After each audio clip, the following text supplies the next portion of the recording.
Aujourd'hui, on va parler de la reconquête amoureuse, ou on peut lui donner le nom qu'on veut, le fait de revenir avec une personne avec qui on était. Dans la vie, il y a des choses qui font qu'à un moment donné, tu as construit avec quelqu'un, parfois pendant de longues années. Du jour au lendemain, ça s'est terminé. Et quelques temps plus tard, il y a ce que certains appelleraient la reconquête amoureuse. Le fait de devoir reconquérir ou de se rediriger vers une relation qu'on a aujourd'hui envie de reconstruire. C'est quelque chose qui existe beaucoup aujourd'hui et que beaucoup se posent la question sur le fait de se dire « j'aimerais retrouver une personne que j'ai aimée, avec qui j'ai été ». Sauf que cette chose-là se perçoit de plusieurs côtés. Il y a celui qui a peut-être fait une faute, parfois une très grosse faute, quelqu'un qui a blessé, quelqu'un qui a fait du mal, j'ai envie de dire le fautif, celui qui a détruit cette relation, qui a aujourd'hui envie de changer.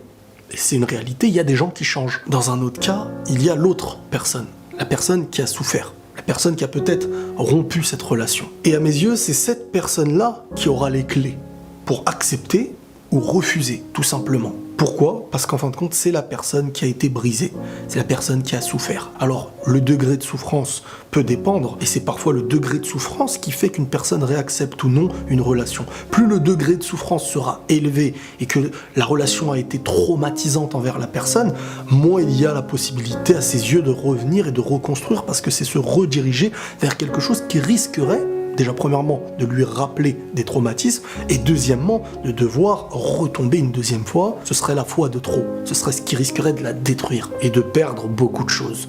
Maintenant, il y a l'autre étape, c'est celle où les gens décident de se remettre ensemble.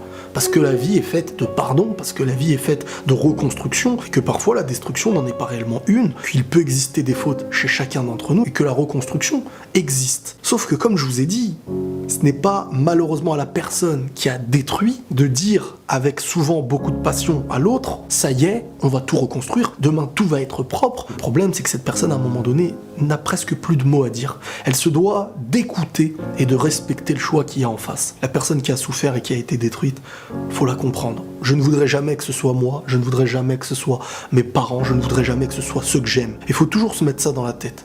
Parce que nous, quand on va mieux, on estime que les gens doivent aller mieux. On estime que la personne qui souffre se doit désormais d'accepter et de reconstruire selon le fait que nous allons mieux.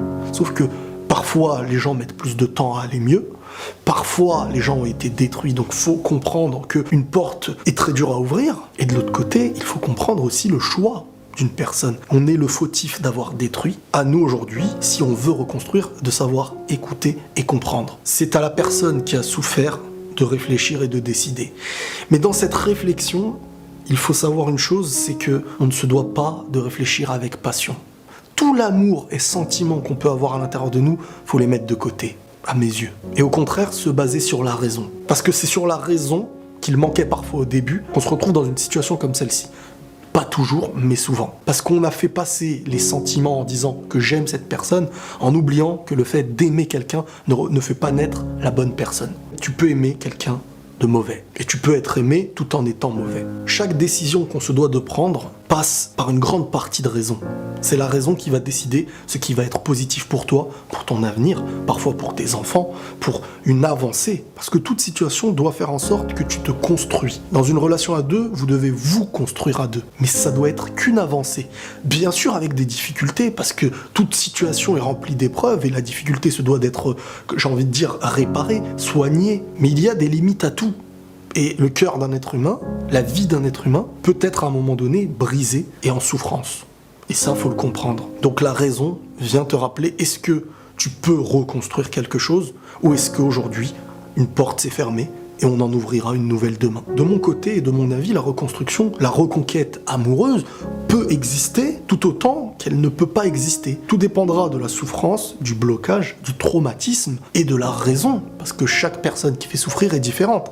Certains, faut s'en éloigner parce qu'ils sont trop dangereux, et certains peuvent reconstruire parce qu'ils estiment qu'ils sont prêts à vivre quelque chose de nouveau, peut-être avec une personne qui était la même. Personne, en fin de compte, ne peut dire oui ou non. La seule chose qu'on peut dire, c'est que si tu es dans une situation où tu es détruit et que tu recules, tu n'avances même plus dans ta vie, personne ne peut te dire que tu es dans l'obligation de rester. C'est la seule chose que je peux vous dire. Prenez tous soin de vous et la paix sur vous.